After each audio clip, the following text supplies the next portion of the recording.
Hey everybody, welcome to the Single Tracks podcast. My name is Jeff, and today my guest is Alex Larson. Alex is a registered dietitian and multi-sport athlete who helps endurance athletes optimize nutrition and performance. She's written multiple nutrition guides and offers customized nutrition coaching services to athletes around the world. Thanks for joining us, Alex. Well, thank you for having me, Jeff. I'm excited to be here. Yeah, well, so my first question for you, you're an athlete, you've competed in a number of different events. Do athleticism and nutrition go hand in hand? Like are athletes, are we generally healthy eaters by nature? I would love to think so, but I wouldn't say that's the case for everyone. Because some people get into sport for different reasons. Some people maybe choose to get into sport because they're looking to lose some weight, or they're looking from the social aspect of things. And sometimes when you get really heavy on the social aspect of things, going out to eat doesn't always equate to being healthier. And sometimes when people think that they're exercising a whole bunch, that they are going to be able to eat whatever they want. So I don't think is that you? Yeah, for sure. And so, I think in general, people want to live a healthier lifestyle when they're really active. But then sometimes when you start training more, you also notice that your hunger gets really intense too. And navigating that can be a little tricky as well, and making sure that you're still getting in the nutrition that you need and honoring that hunger. Right. Well, can you talk a little bit more about that? Yeah, if you're an athlete, and obviously we're burning a lot of calories. Let's say we ride all day long, we go on like a huge mountain bike ride. Does that then just mean you can eat whatever you want afterward? Or do we need to think about that a little bit more? I think it's important to think about it. And, if you're riding all day long, you're also missing out on some meals, right? You might ride right through your lunch. And so not only are you burning all these extra calories, but you missed a meal that is an opportunity. I think of meals and snacks as opportunities to get in the nutrition that you need.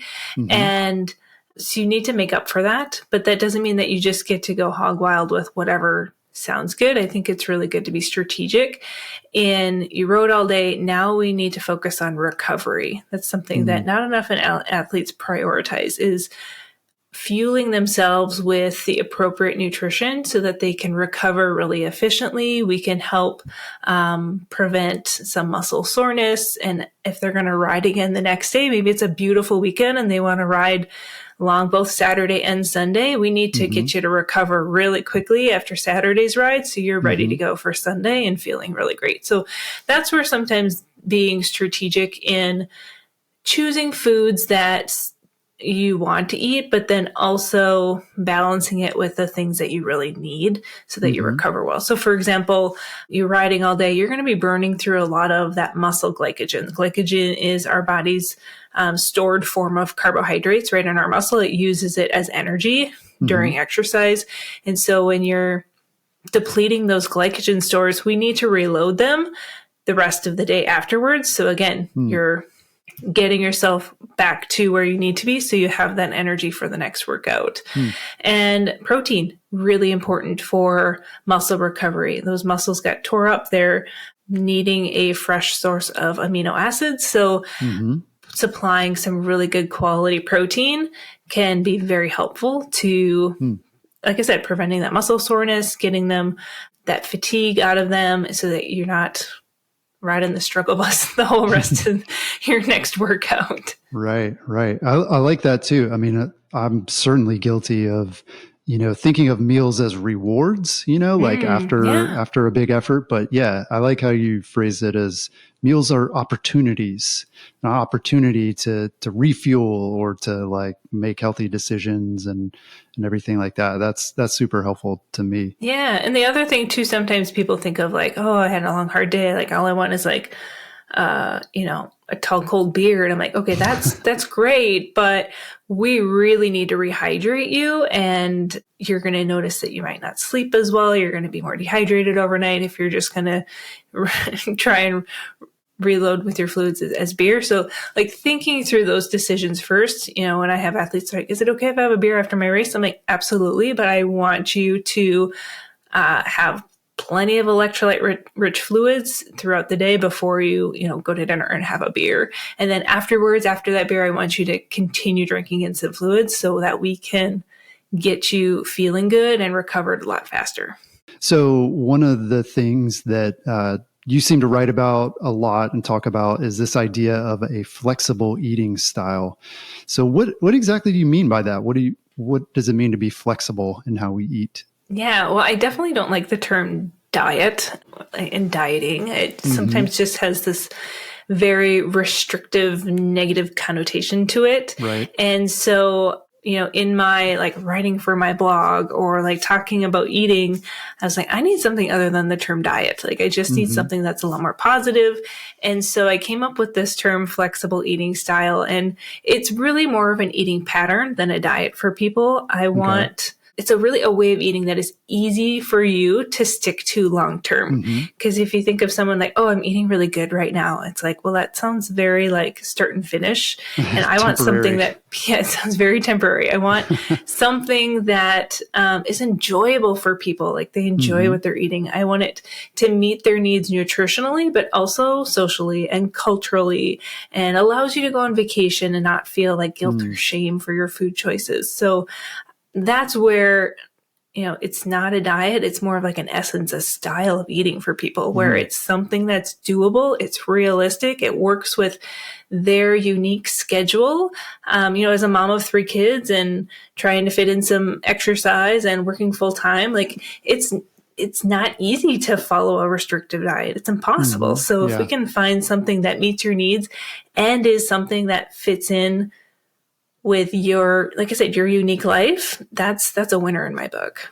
Yeah. Yeah. It sounds like too, I mean, is what you're saying, is it more of like a psychological thing to like not be feeling guilty about what you're eating or not eating, or is it a health thing, or is it both? Like what are you being flexible about? I think it's both. I think having a really positive relationship with food, not viewing food as like good or bad, because truly food does not hold moral value, but understanding like what food is going to offer you. Am I choosing this particular food because I just flat out enjoy it, or is it going to offer me anything of benefit? I have athletes who love like a Pop-Tart or candy. And I'm like, let's use that to fuel right before your workouts. Like it's good carbs, let's use that to our advantage. And then maybe other times of the day, we'll focus on including some veggies because we're not going to eat veggies before we go out for a long bike ride. Right. And so being more strategic in all foods fitting into a healthy lifestyle, I think is that goal. Yeah. Yeah. Well, you mentioned vacations too. I mean, is that another opportunity where, I don't know, for a while I was trying to eat plant-based and, I would go on vacation and it would be really tough. Like either you're like on the road or you're like with family and there's not really options. And yeah, so is being flexible also mean like, not always sticking to that rigid diet? Cause I admit I would cheat. I'd be like, I'm going to Chick-fil-A. Like it's fine. This one time's not going to kill me. Yeah, exactly. It's one time. It's not going to undo any of the other healthy choices that you make. And there's still ways that you can make Chick-fil-A healthy. I mean, you can get a fruit cup as a side and you can get, a small fry instead of a large fry. You don't have to get a big gulp of, soda. Like there's ways that you can definitely make whatever situation in the best in what your options are. And thinking about what do I really want when I'm at Chick-fil-A? Is it their waffle fries or is it, a crispy chicken sandwich and maybe having some balance? Crispy chicken sandwich. Yeah, right. So that's the good stuff. Yeah. So where I'm at in northern Minnesota, we're just getting our first like Chick-fil-A here this spring. Ooh. So it's very exciting times up here near Duluth because I feel like we're just kind of sheltered over here. We just got a Costco like 2 years ago. So we're really behind the times. Yeah. I know we're getting there. So yeah, you think about like, what is it you truly want and enjoy that, but then maybe some of the other things that you can have more often. maybe making it an alternative, healthier swap. Like I said, like the fruit cups. Or I was out last week at a sports nutrition conference in Kansas City, and for one of the lunches, I got a club sandwich, and I was like, oh, I still need some more protein. So I got a side of cottage cheese. I got some fruit, and it was a very filling meal and very like nutritious, and it was good. Like I enjoyed it, and I didn't feel like I was depriving myself from. I think I ended up having some Kansas City barbecue at one point during the trip, but it wasn't like I went all out with the massive platter either. Like I kept it reasonable. Yeah. So on the flip side, how do you know if your diet or your eating style like is unhealthy or like is too rigid, or I don't know, like how do you know when you have this like wrong relationship with your diet? Yeah, I think if people, in terms of mentally, if they are feeling like they have food rules and they feel guilt or shame if they eat a certain food, or if they say like, oh, I'm being good today, like that to me seems like there could be some work on people's relationship with foods. And that's where, I can come in, with some of my athletes that say they have a really poor relationship with food, and just help them understand like that all foods can offer something. And we might, like I said, offering that strategy of like where we can time it out so you can get the most bang for your buck with whatever food that you're choosing. Right. And then aligning it with your needs. If we have athletes that are training really high volume, they need a lot of food. They need a lot of food and they need a lot of fuel. And so making sure they understand exactly how much they should be eating, because a lot of them just aren't eating enough because we've been in this conditioned diet culture mindset for so many years, and kind of opening their eyes to, hey, you need more protein, or you're not getting enough carbs. This is why you're feeling fatigued at the end of these training blocks. This is why you're feeling so much muscle soreness. This is why you're not seeing any gains in strength and power on the bike. Like being able to kind of explain those things and how making some simple adjustments to their nutrition can really turn things around for them is a lot of fun on my end. Yeah. Yeah, that's awesome. Well, let's talk specifically about fueling for mountain biking and nutrition along those lines.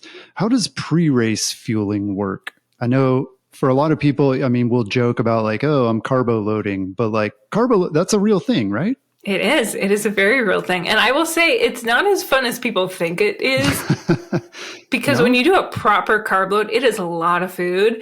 And I often tell my athletes, I'm like, you basically are going to throw any healthy eating recommendations you've ever heard in your life. You're going to throw it out the window for a day or two here while we carb load you. Yeah. And it's going to be a lot of food, and you're going to be tired of it by midday because you're just going to be kind of full. Whoa. And so we have to kind of strategize, like maybe doing some liquid carbs with some, carb-based foods.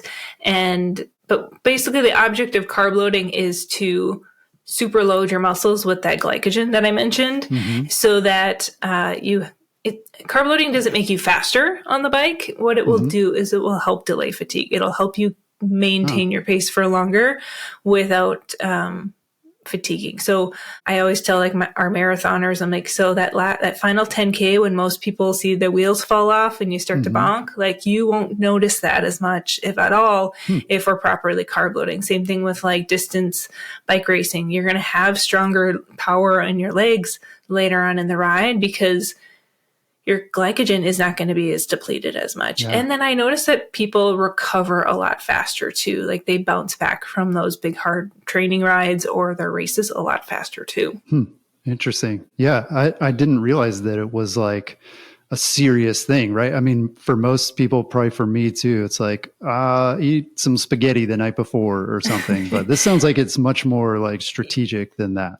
Yeah, depending on how long your race is, it can be anywhere from 1 to 3 days that we're having athletes carb load. Wow. And if you think of carb loading, for every gram of glycogen that gets stored in our muscles, it's about 3 grams of water that goes with that. So it really is an effective hydrator too.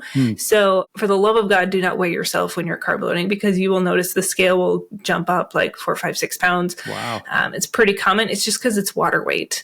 And if you've got a really hot and humid race where you're going to be sweating a lot, it's nice to have that fluid on you to keep you hydrated for longer and delaying dehydration. So there's a couple different aspects of carb loading that it can really benefit your performance. Yeah, I was going to ask about that too, like pre-hydrating, because for me, I know that I do a lot better if I'm like really well hydrated before a race versus like I'm terrible about drinking during the race. I just either I forget or like I'm just not feeling thirsty.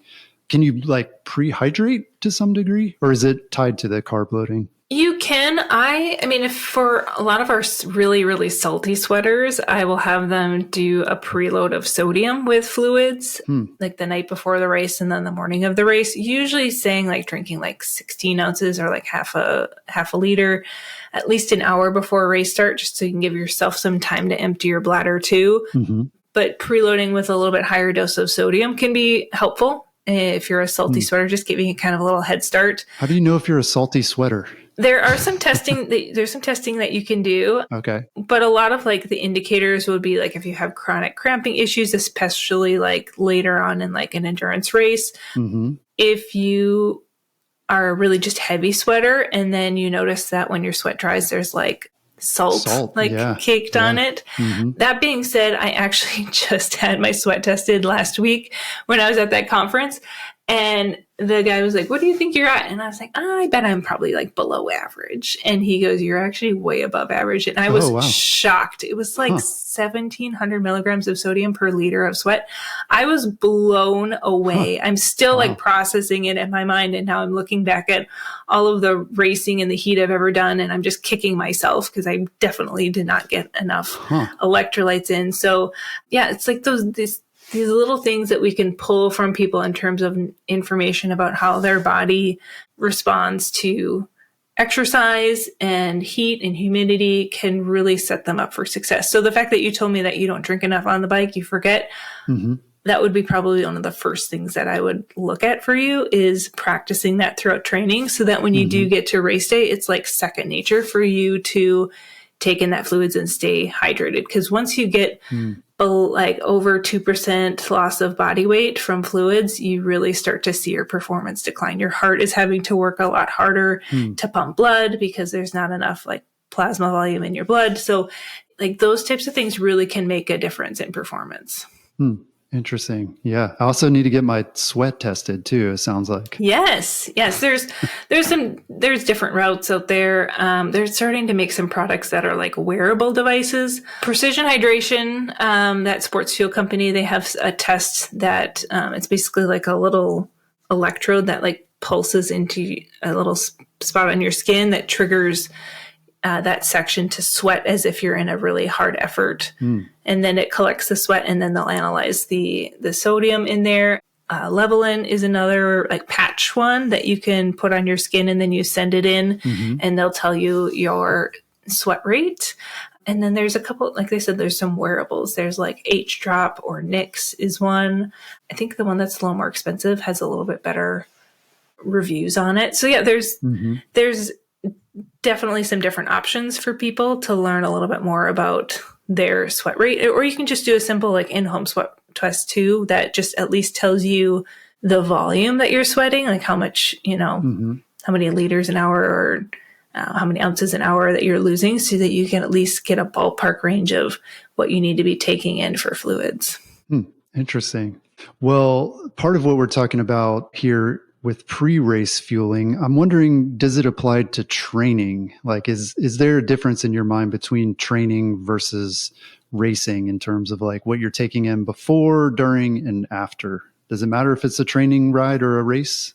I like to view training as practice for racing, of practicing different fueling products that you're going to use, practicing in training your gut to be able to handle the carb rate that you need to take in on the bike during your ride to make sure that you can perform well on race day. I think of what you're going to fuel with before your workout as practice of what you're going to fuel with before a race and timing that out and seeing what foods and beverages are going to help you feel best. Mm-hmm. And with biking, I have this mantra that the bike is the buffet, because usually most athletes can tolerate taking most anything, right before a ride. And unless they're going to go like super hard effort right from the get-go, usually you can handle most stuff in your gut because you're not having as much jostling motion as you do with running, and your heart rate's a little bit lower biking. So that biking, the bike is the buffet is usually my mantra, because we can go just about any route with fueling. Though if people do have a sensitive gut, then looking at more like liquid-based carbs before a workout would be where I would go there. Yeah. But yeah, I don't necessarily think of training fueling as different from racing. I just think of, let's use your training as practice. Like where it's practice, you're fueling, so that when you come to race day, there's nothing new. You just know exactly how to execute things. It's second nature for you. There's going to be no surprises. And like my favorite is when our athletes get done with their race and they're like, nutrition was on point. It felt great start to finish. I PR'd. Like those are the types of things that I'm like, awesome. This is exactly what I wanted to hear. Yeah. Yeah. Awesome. Well, yeah. I mean, you mentioned the gut, and gut health obviously is like a hot topic these days. It's very trendy. Yes. Among athletes and non-athletes. Is it more challenging, do you think, for athletes to maintain a healthy gut, or is it easier because we are so active? Well, I guess for the most part, I feel like athletes usually have a fairly healthy gut. Sometimes when I see athletes with gut issues, what's interesting is that if they're really underfueled, like if they're just not eating enough, if they're really restricting, if maybe they're trying to like lose some weight, what ends up happening is the gut movement and motility will slow way down, because it's trying to like get every single bit of calorie it can from food, because it's just like desperate for nutrition. And when we start to get athletes fueling more, their gut starts moving a lot better. They see a lot more like their bowel movements are more regular. Like they might not notice as much bloating. It's kind of interesting how just eating more consistently can really improve that gut health. But then in terms of like gut issues while exercising, that can really be like a individualized aspect of things. But I feel like the most important thing there is looking at like gut transit time. So if we're, for example, training or racing on a really hot, humid day, we're putting in like full effort, and you're noticing that you're feeling more bloated, you're feeling like anything that you eat and drink is just kind of sitting there, then we know that maybe blood flow is a little restricted in the gut right now. It's more prioritized at like muscles in the skin to keep you cool, to keep you moving. And so things aren't really emptying in the stomach. And so that where I'm like, okay, you gotta slow down. You gotta get your heart rate down so that things can start moving along. Or if they are not consuming enough fluids and they're consuming a ton of carbs and sodium, they could be having a little bit of like, osmotic movement in their gut, where they're actually pulling hydration back into their gut. And that's not good either. And sometimes that can cause some diarrhea. So like there's a lot of things that could be happening with gut issues during a workout that we'd have to kind of look at. Or they might just be eating way too much fiber. Like you mentioned, plant-based. Sometimes with our plant-based athletes, they're just eating an epic amount of fiber, and that's just that contributes to really bulky stools, and then you're going to have, bowel issues on out in the middle of the woods. That's not good to be able to stop and have to do that. Right. Yeah. It sounds like a lot of it is kind of because everybody does have a different gut, that there is a lot of this is like experimenting, figuring out what works. How do you know? I mean, for me, I kind of decided any gut issues that I have before, say, a race or a big ride, a lot of times it's just nerves. Like, how do you know that it's that versus like your nutrition? Yeah, I mean, that's super common for nerves and anxiety. Actually, one of the sessions that at the sports nutrition conference I was at was on gut issues and anxiety, and navigating, working with like a sports psychologist or having some relaxation techniques to help calm that anxiety and reduce those GI issues. And I will say that for me, pre-race, that anxiety wreaks havoc on my appetite. Yeah, same. Yeah, don't want to eat. Like I go in with the best intentions of what I'm going to eat, and I'm just like, oh my gosh, nothing sounds good. Like I have to like force this down because I'm so nervous. And so I've just resorted to having some liquid-based fuel to sip on throughout the morning, because I can get that down a lot easier than like a bagel with peanut butter on it. So yeah, like those nerves definitely can make an impact on gut and appetite. Yeah. Well, so are there signs that people might be able to see or notice about themselves that nutrition is holding us back from fitness gains? Like, how do we know if our nutrition is dialed versus not? Yeah, the classic signs that I see, one of the most common ones is energy levels for people. Like they might have decent energy during their workout, but then the rest of the day, they just feel trashed, like so tired, feeling like they need to take a nap. It's just so like taxing to get through their day. Maybe they're a little grumpy and, poor mood. Oh, another one would be that I find interesting is if they just aren't feeling motivated to train anymore. If your workouts are just feeling like a sufferfest over and over and you're not feeling like it's even enjoyable, that is a big sign to me that they're underfueled. Like any of those things I listed, I'm like, oh yeah, we definitely have an opportunity to see if we need to fuel you more or just like optimize that nutrition. Maybe they're eating the right amount of calories, but they're just not getting it from the right sources. Maybe they're not getting enough carbs and they're eating too much protein, or maybe they're not getting enough protein and we're not seeing, you're recovering really well and you're not able to put on any like muscle or strength. So those would be probably the most common ones that I see. Or if people notice like they're just not improving in power on the bike, like they're like, I'm just not seeing any improvement, any performance gains. Like I haven't PR'd in 3 years, or I'm constantly injured, or just things where they're just feeling like something's missing. Yeah. Nutrition is probably one of the best places that they can look. Yeah. Yeah. You mentioned a lot of different areas. Clearly it touches everything. And another thing that you're saying about like looking at how many carbs you're eating, how much protein you're getting. I mean, I think our listeners are probably familiar with macronutrition. How do you know? Like, do you have an app or something that you recommend people use to track that sort of thing? Like how do you know how many carbs you're eating in a day? Well, that's where you would probably have to do some journaling to get an idea of what you're currently taking in. Sometimes it can be really insightful to, hop on MyFitnessPal or Chronometer or whatever your preferred.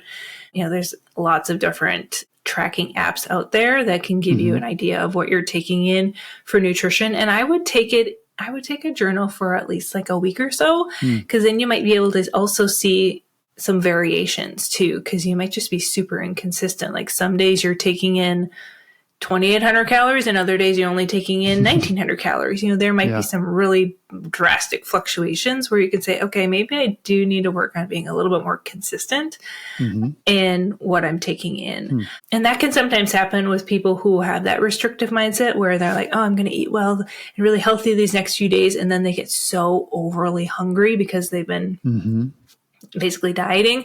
And then they just lose all control and all willpower. And then they'll just binge or just eat lots and lots of foods to kind of combat that hunger. And so then that's not a really healthy way either. And that's really hard on your gut to take in that large volume of food like that all of a sudden. So that's where taking a journal can really offer you some insights and give you kind of at least a starting point of where you can start making some changes. I usually don't recommend, and even our one-on-one coaching program, we don't revamp everything about people's diet overnight. We start with some of the low-hanging fruit. What are some of the simplest, easiest changes that we can make? And then let's slowly make these small little changes over time to get them to where they need to be. That way it's not overwhelming. It's not overly complicated. It seemed very doable for them. And then by the time they get to that point, it's really easy for them to maintain it because we've just kind of integrated it into their lifestyle. Yeah, that makes sense. Well, I'm curious to know, what have you learned about nutrition from your own training? That is an interesting question. So it's been a while since I've really trained heavily, because I have I'm in the trenches of motherhood with 3 young kids. And so I don't have a lot of... there's probably a lifestyle, an eating style that's associated with that too, though, that you can kind of optimize. But Yes. Like eating over your kitchen sink, like whenever you can find the time, is kind of where it feels like sometimes. But every once in a while we'll sit down for a home meal, which is really fun. Especially now that the baby's like starting to eat solid foods. But so what started me actually in this whole endurance sports nutrition realm was when I did Ironman Wisconsin almost 10 years ago. I remember very vividly in the later hours of that race, seeing a lot of people struggling. It was kind of a war zone in that second half of the marathon. And when I crossed that finish line, I remember thinking, oh my gosh, if I didn't know what I was doing with my nutrition, I don't think I would have gotten through this day. And what's very interesting now is that endurance nutrition has evolved so greatly in the past 10 years, especially in the past 5 years. There's so much more sports fuel products. We're really embracing higher carb intake. A lot of the cyclists nowadays, like some of the pro athletes, are doing 120 grams of carb an hour, which is wildly different from 10 years ago when they were still only saying like 30 to 60 grams of carb an hour. So when I look back at my own training, I was like, gosh darn it, I was so underfueled. Like what? I really need to like get these kids older so I can start training again and redeem myself. Like that's where I'm kind of at in my head of like what we know now is so much better than what we did before. And that's going to continue to grow and evolve in our knowledge about fueling for distance races. Which is great. Like that's what makes this fun for me is there's always things to learn and new research coming out and new things that we can do to improve. Well, for your nutrition plan ahead of that race, like, had you tried different things? Like, was it kind of trial and error, or was it, like you studied it and you got it right kind of the first time? For what we knew back then, I did pretty well. I practiced it all in training. That was definitely something I did really well, was I fueled with lots of different products throughout the 9 months that I trained for that race, and practice my hydration, and also practicing like being very comfortable grabbing my water bottles, grabbing fuel, and opening up packaging while riding at the same time and while pedaling. That I think is something that people kind of have gotten away from, especially with using trainers now all the time. And I don't blame them. It's not exactly the safest to go out on the road and ride. And with mountain biking, it gets even more challenging because it's really technical courses, single track, like you can't really take your hands off the handlebars very often. So for cyclists, I'm a huge fan of hydration mixes in the bottle because you can get a really good dose of carbs and you're already having to carry fluids and stay hydrated. So, and being strategic too, looking at your course, figuring out where on the sections of the course will you be able to take in a good amount of fluid and fuel, and being, very thoughtful and intentional about that, I think is important. Well, one of the questions I have, I live in Georgia where it gets extremely hot and humid in the summer. And with summer approaching, should athletes adjust their diet based on the season? You mentioned that carb loading can help with that in terms of hydration, but are there other things just like in general diet that we should be looking at that maybe that'll help us through the summer? Yeah, I feel like when it comes to nutrition for athletes, we kind of think of it as like a periodization. Like, what season are you in the year? Are you in the off season? Are you in the preseason? Are you in the in season? And adjusting nutrition as needed. So if you're in the off season, you might not be as active. You might be doing a little bit more strength training. So we can certainly adjust your nutrition to meet your goals. Maybe you're wanting to get a little leaner, put on some muscle, but like maybe you gained a few pounds during the season that you want to lose. We can really focus in on how you're going to adjust nutrition there. And then when you get more in the in season and you're training a lot, you're going to need more carbs. We can look at the timing of things to make sure that we're getting a good majority of those carbs around your workout. And then just making sure that we're getting enough to reload glycogen levels and recover, still making sure you're getting a good amount of protein to support that recovery, but maybe not quite as much as you would in the off season. And then just upping calories in general, I think is important when you're putting in that much exercise. And then if, in Georgia, when it's super hot and humid, you're going to be sweating a lot more. So doing some like in-home sweat testing, understanding what your sweat rate is in the heat versus in the off season when it's cooler, and making that, appropriate adjustments. Maybe it's putting, like a hydration pack on your back with a straw that you can just quick grab some fluids while you keep your hands on the handlebars. Just ways to keep yourself being healthy and strong and preventing injury would be the top priority in my mind for navigating, mountain biking in Georgia. And then understanding, like, if you're a salty sweater, making sure you have plenty of electrolytes in those fluids to really help with rehydration would be also top of the list. Yeah. Yeah. No, that's really helpful it makes sense to consider more like your activity levels and kind of where you are in your training. If you're in season or out of season, yeah, definitely can see that makes a difference for your nutrition. Yeah. And I wouldn't adjust it based off of like a day-to-day basis either. Cause sometimes when people have like a rest day, they're like, oh, I'm not exercising today, so I'm not going to eat as much. And then they notice that they're even more hungry than ever before. And I'm like, yeah, that's because on rest day, your body's wanting to cut back up, because exercise often will suppress our appetite. So we might not notice as much hunger on those days. And then when you have a rest day, your body's like, okay, yeah, now this is the time where I really need this nutrition to fully recover. Because if athletes are trying to cut back on fuel on a rest day, and then they're like not even ready to go the day after, and they have to take a second rest day, that's where I'm like, yeah, we really need to hone in on that recovery nutrition so that you're ready to bounce back quicker.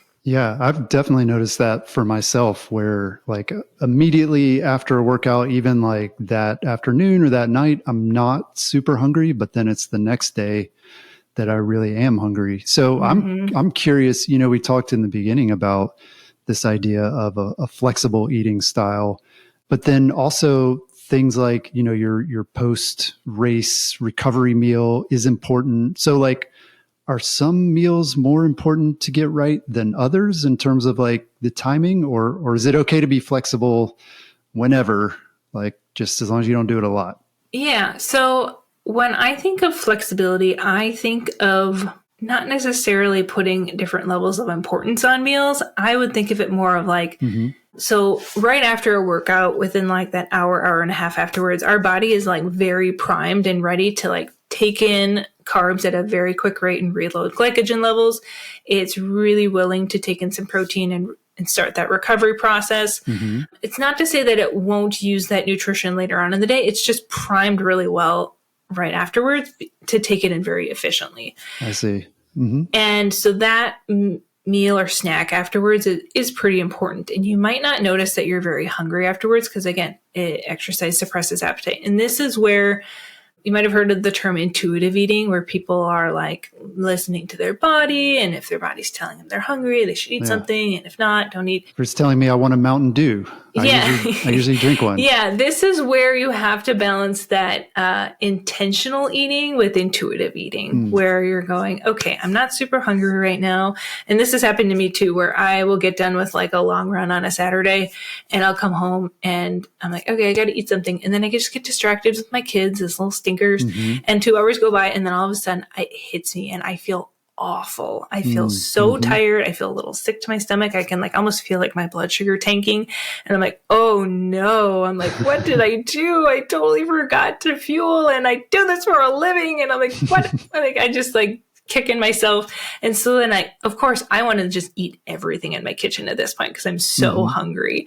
And I'm like, if I just had maybe made like a protein shake and had like some toast right when I got home, something like easy to get down, I would not be feeling this way 2 hours later. So again, being flexible, protein shake, very easy, quick and doable. Would like a meal with like fruits and maybe some like eggs and like, maybe some smoked salmon on a bagel, like doing like a whole meal with like actual food be a better option? Absolutely. But in that moment where I'm super busy and my kids are hanging off me, I'm like, 2 minutes, I can do a protein shake and a piece of toast, and that's going to be good enough for me. I'm flexible in that aspect of working with what my schedule is. Yeah. Yeah, that's helpful. So we're talking a lot about mountain biking specific nutrition, just because that's who our listeners are. But Yeah. does an individual's nutrition plan look different for different sports?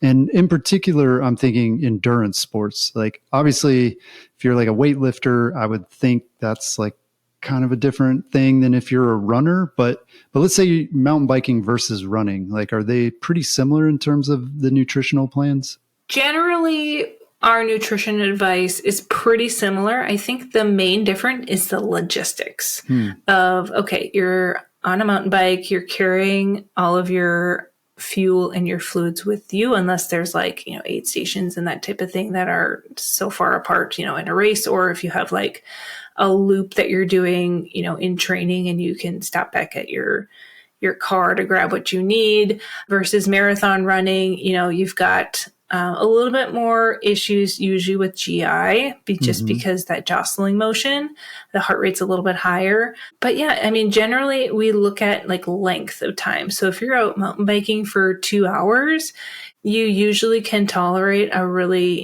good amount of fuel during that versus marathon running. We might dial it back a little bit more just because, again, tolerability in the gut. But I mean, for the most part, there really isn't that much difference. We want to focus on getting in plenty of carbs. We want to focus in on hydration, electrolytes, and just meeting your needs and the best and easiest way possible for you. Yeah. And what about like the pre-race, pre-ride, like just your everyday nutrition? I mean, is that going to be pretty standard for people no matter what sport they're doing? Carbs are king. That's the general advice. And then looking at, how soon are you consuming it before you start your workout? With mountain biking, you can have a little bit more solid fuel right beforehand and tolerate that usually pretty well. I wouldn't recommend with whether you're running or you're mountain biking, doing anything super high fat or super high protein, because that's just going to slow down digestion. Carbs are always going to get digested quickly, but if you've got lots of fat and protein in there, it's going to slow that down and it's going to sit in your stomach for a lot longer. Same thing with really high fiber. So I wouldn't be having like, something like a huge massive bowl of oatmeal. That's going to be really high fiber. I mean, you can certainly do some oatmeal, but maybe adding some brown sugar into it, that's just going to add more of those simple carbs or some maple syrup to it. Or even doing like a cream of wheat or cream of rice, that's going to be broken down in a lot less fiber. So being just strategic, I think that way in timing and carb content. But yeah, like across the board from endurance sport to endurance sport, there are a lot of similarities. Yeah. Well, now I'm thinking though, like even within mountain biking, thinking about like a cross country mountain bike race where, it might last an hour ish versus like bike packing, right? Like where someone is going for days and they're, slow and steady, but again, they're racing. It seems like those two would probably have a very different in race fueling strategy for sure. I mean, I know on bike packing trips, I'll eat a burrito and then hop right back on the bike, and you got to keep going, right? Yes, any calorie is a good calorie sometimes with those like backpacking multi-day events, because you're basically kind of eating your meals on the go. So yeah, a burrito or whatever it is that you stop by the gas station. Pizza. I mean, I brought pizza. I didn't feel great after eating that, but again, it's like calories. I need calories, and I can't eat goo for 3 days straight. Exactly. Yeah. So there definitely is different strategies with the type and duration of mountain biking you're doing for sure. Yeah. Well, finally, I want to ask, what's one simple step that mountain bikers can take to improve their nutrition?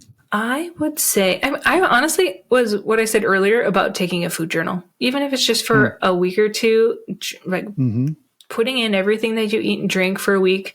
I wouldn't get too honed in on like calories or macros, just journal it and then look for, patterns and do some research. I've got lots of resources on my website of like, how much protein does someone need based off of their body weight? Or if you're training for an endurance sport, like how many carbs do you need? Like I have some guidelines available for people to just get a ballpark range of where they're at and how they could just start making some simple changes. It could be as simple as just starting to eat breakfast each day. Maybe you're someone that skips a meal most days of the week. That could be a huge thing to start incorporating eating breakfast. If you're someone that your breakfast is a cup of coffee and a protein bar, it's not a breakfast. Or if your lunch is a garden salad, not a meal. Like making things a little bit more substantial and balanced can be a huge first step for people. Yeah. So with this food journal too, you saying make it simple. Like what does that look like? Is it like date, time, what you ate? Is part of it like how you felt, or like what level of detail? I would break it up into like meals, snacks, kind of seeing what your pattern is. Are you skipping meals? Are you inconsistent with snacks? Are you noticing, let's say, for example, you're always like starving at like 3:00 in the afternoon, and maybe you had lunch at 11:30, but you don't have dinner till, 6:00. A snack would be super appropriate there. So maybe think about, like, I'm already going to have a pre-planned snack ready to go and get ahead of myself there instead of trying to push through without having that snack and then being starving when I get home at 4:30 and dinner's not, for another hour and a half. And then fighting this hunger for an hour and a half in your kitchen while you're making dinner. Like, there's things that you can start to anticipate and be more strategic with instead of trying to fight yourself. Yeah, that's great advice.